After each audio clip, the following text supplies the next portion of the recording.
let's wrap. This comment came in seconds ago, and I thought, you know, I was just about to start filming.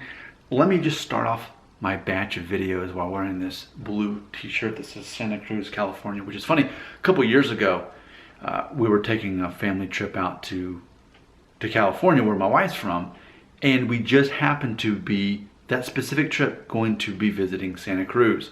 And at Old Navy that year, you know, they change up their theme every summer. That theme, it was California. That was their specific theme, and it was different towns in Santa Cruz. So I have the Santa Cruz t-shirt, and I have a hoodie as well that just says Santa Cruz on it. So, and randomly I picked that out of the laundry today. Here we go. Let's check out a beloved comment. So fresh, in real time. If you're me, in real time, this just came in. This is from my complete joke video that I recently made called I Take Finasteride and Minoxidil to Keep My Dignity and Hair, which at this point has about equal likes and dislikes, which is the whole concept. It's a parody video. So the concept of this video was, I want to show how ridiculous it is that so many people who watch my videos care so much about their outward appearance, when the reality, the whole theme of this channel is, I can accurately help you predict if you're gonna go bald, but just know, in reality, you're being judged very harshly on 10 other things that have nothing to do with your hair. And the sooner you accept that as your truth, the sooner you will be free. So that's the whole concept. So by completely mocking the concept of hair loss actually mattering, the whole point was to call out the people who are wrapped up in that false truth, and hopefully help those who are sort of in between to come down to reality, which is a good reality. If you're not being judged on the one thing that you're obsessed over, then that means you have control over the 10 things that actually do matter. And if you're wondering what those 10 things are, just check out my videos where it says advice to guys going to college 1 through 10. There's 10 of those. And I go through things like being confident, being a leader, being a good communicator, respecting women and men. I talk about being emotionally intelligent as far as not allowing yourself to be offended. I do talk about physical appearance, but in the way that it actually matters. The way that we're actually judged by it is our fitness, our physique, that we're active and healthy, that we take care of ourselves, and also how we dress, that we're not dressing like a slob. You do not have to spend a lot of money on your clothes, but I always make it a theme to be the nicest dressed person in the room, which I'm wearing an Old Navy t-shirt I got for $7 5 years ago.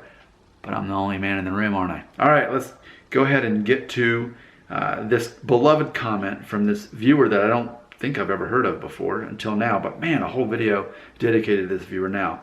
So now that we've got that figured out, La Toro Redondo.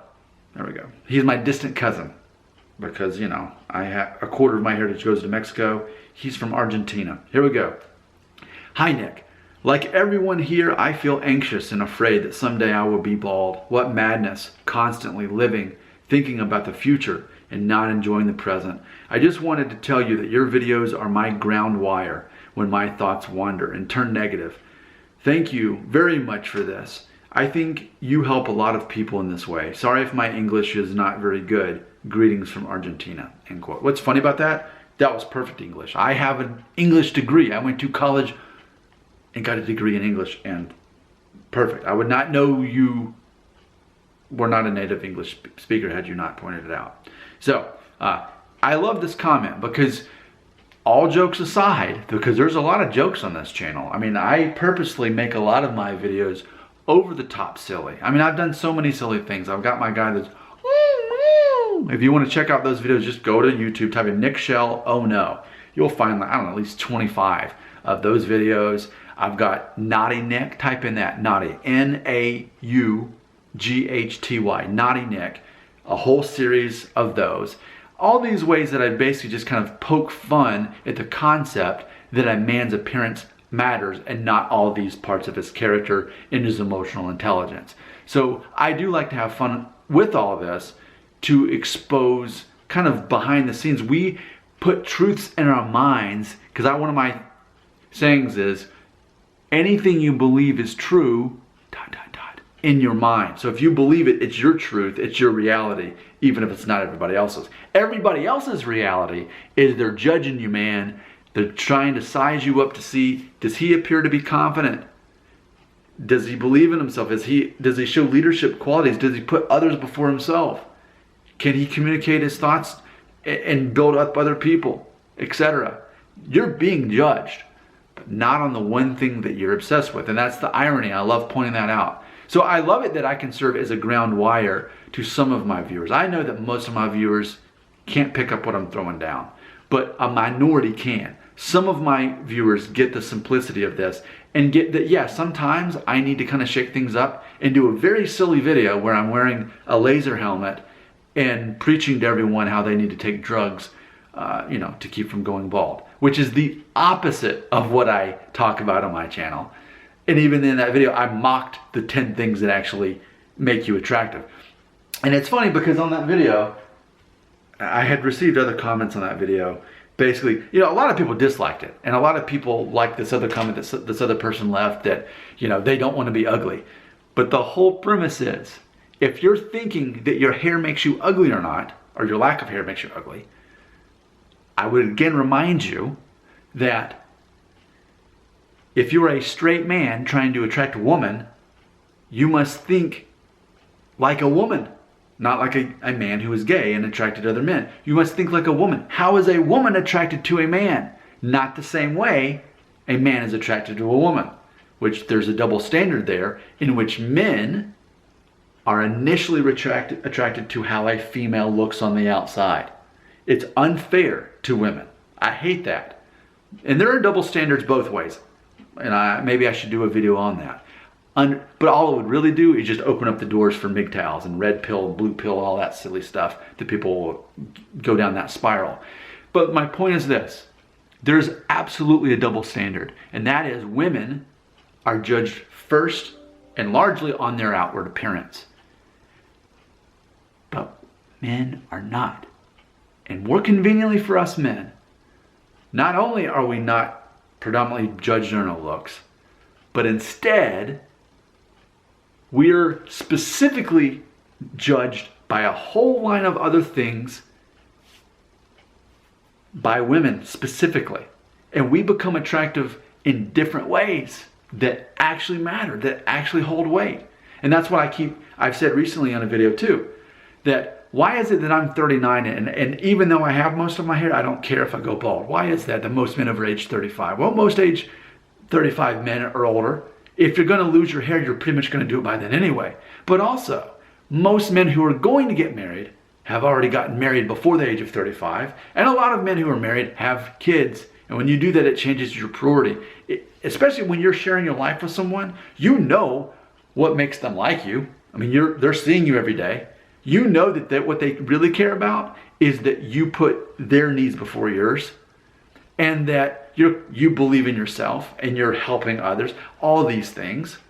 So it's a matter of, this ground wire concept. If you're single and dating and planning to get married, then these are the things that you focus on. If you're looking to be a Peter Pan player for the rest of your life, I can't help you. That's not what I do. I am a man who always knew I was going to get married and have kids. And what's funny, it's not hard to get married and have kids. It's really not. It's funny. To keep your hair, I guess that's hard. But to get married, no. Women want to marry men. They want to have families. If that's what you're going for, that's a lot easier route. Which again, hair doesn't matter. It's funny because someone left a comment yesterday, which I've already made multiple videos about this. What's funny is, when you see a very beautiful girl with a guy who's completely bald and went bald young, it happens a lot.